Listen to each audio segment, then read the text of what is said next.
특히 처음 반려견을 키우시는 분이라면 이 고민 많이 하시죠? 산책시킬 때 목줄이 좋을까, 하네스가 좋을까? 뭐가 좋은 걸까? 인터넷에 검색하면 목줄이 최고라는 글도 있고 하네스가 무조건 안전하다는 글도 있습니다. 하지만 정작 내 강아지에게는 어떤 게 맞는지 확신이 서지 않을 때가 많죠. 저도 예전에 우리 집 강아지 몽이에게 처음 산책 도구를 사줄 때 그랬습니다. 인터넷 후기를 50개 넘게 읽고 지인들에게도 물어봤지만 결국 몽이는 그날 산책을 5분 만에 끝냈어요. 왜냐고요? 하네스를 억지로 씌웠더니 한 발자국도 안 움직였거든요. 그때 깨달았습니다. 정답은 내 아이의 몸과 마음 속에 있다는 걸요. 오늘은 목줄과 하네스 두 가지 산책 도구의 차이를 내 강아지의 건강과 성격, 습관에 맞춰 고르는 방법을 훈련사의 경험과 실제 사례로 완전 정리해드리겠습니다. 먼저 도구를 고르기 전에 내 강아지를 이렇게 점검해주세요. 첫째, 나이와 체중, 품종입니다. 소형견인지 대형견인지, 그리고 단두종인지 활동량이 많은 견종인지. 둘째, 건강 상태입니다. 목과 기관지, 안압, 심장, 관절 상태, 그리고 과거에 기침이나 호흡 곤란을 겪은 적이 있는지. 셋째, 성격입니다.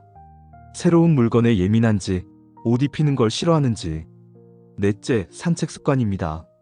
줄 당김이 심한지, 보호자를 잘 바라보는지, 혹은 도망가거나 돌발 행동 가능성이 있는지. 이 네 가지를 미리 적어두면 선택 기준이 명확해집니다. 그냥 좋다더라가 아니라 우리 아이에게 좋은가를 판단할 수 있죠. 이제 목줄이 유리한 경우를 볼까요? 목줄이 빛을 발하는 순간은 바로 교육입니다. 특히 산책 훈련 초기에는 주인의 신호를 빠르게 전달해야 하기 때문에 목줄이 효과적입니다. 줄의 텐션이 바로 목으로 전달돼서 방향 전환이나 멈춤 같은 행동 교정이 빠릅니다. 예를 들어 줄을 잡아당기며 앞으로 뛰어가려는 순간 목줄은 즉각적으로 멈춤 신호를 주어 아이의 행동을 바로 멈출 수 있습니다. 또 촉감에 예민한 강아지는 목줄이 부담이 덜합니다. 하네스처럼 몸 전체를 감싸지 않고 착용 과정도 간단하니까요. 3살 된 믹스견 콩이는 산책만 나가면 줄을 3개 당기고 차나 사람을 보고 짖으며 달려들었습니다. 보호자는 하네스를 쓰면 더 안전할 거라 생각했지만 오히려 몸 전체로 힘을 실어 더 세게 끌어당기는 결과가 나왔죠. 훈련사의 권유로 목줄로 전환하고 짧고 잦은 산책 훈련을 시작했습니다. 줄을 느슨하게 유지했을 때만 앞으로 가게 하고 당기면 멈추는 방법을 반복했습니다. 한 달 후 콩이는 줄을 거의 당기지 않고 보호자 옆에서 걸으며 눈을 마주치는 시간이 늘어났습니다. 이렇게 교육 목적이라면 목줄이 훨씬 빠른 변화를 만들 수 있습니다. 하지만 줄 당김이 심한 아이에게 목줄을 장기간 쓰면 기관지 손상, 기침, 호흡 곤란 같은 부작용이 생길 수 있습니다. 목 건강이 약한 아이, 특히 소형견이나 단두종은 장기 사용을 피하세요. 그럼 하네스가 유리한 경우는 어떨까요? 하네스는 안전이 강점입니다. 목과 기관지에 직접 압박이 가지 않아서 호흡기 질환이나 안압, 심장 문제가 있는 강아지에게 좋습니다. 단두종, 초소형견, 노령견, 심장 질환이 있는 강아지는 하네스 쪽이 훨씬 안전합니다. 겁이 많아 갑자기 뒤로 빼는 아이도 하네스가 좋습니다. 목줄은 순간적으로 머리를 빼면 빠질 수 있지만 하네스는 몸 전체를 감싸서 이탈 위험이 적습니다. 11살 말티즈 하리는 산책 중에 기침을 자주 했습니다. 특히 흥분해서 달리면 목에서 캑캑 소리가 크게 났죠. 수의사 진단 결과 기관지가 약해져 있었고 목줄 사용이 상태를 악화시키고 있었습니다. 하네스로 전환하고 목에 부담이 가지 않도록 산책 속도를 줄였습니다. 그리고 줄 당김을 줄이는 교육을 병행했습니다. 2달 뒤 하리는 산책 중 기침 횟수가 크게 줄었고 호흡이 한결 편안해졌습니다.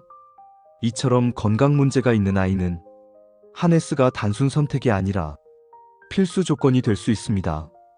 그럼 상황별로 어떤 도구가 잘 맞는지 정리해 드릴게요. 산책 교육을 처음 시작하는 강아지라면 목줄이 좋습니다. 신호가 바로 전달되고 컨트롤이 쉽기 때문이죠. 반대로 목이나 기관지가 약한 아이는 하네스를 권합니다. 목에 직접 압박이 가지 않아 부담을 줄여주거든요.